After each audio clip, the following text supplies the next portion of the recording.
Welcome to McPlum, simple solutions served daily. You begin by opening Facebook and signing in, then go straight to privacy shortcuts from the menu. You need device access and your password because some changes require reauthentication. Once there, review the quick options: who can see your posts, profile info, and friend list.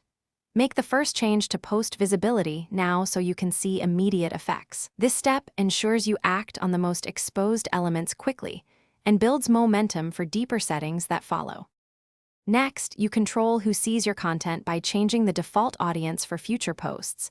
Choose friends or custom to narrow exposure. Then edit each profile field, phone, email, and birthday, so only selected audiences can view them.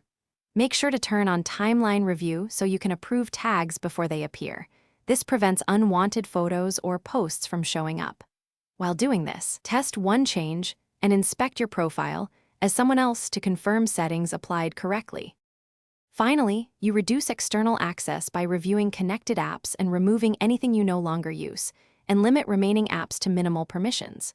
Then go to ad settings and turn off database targeting and hide sensitive interests so advertisers get less personal info.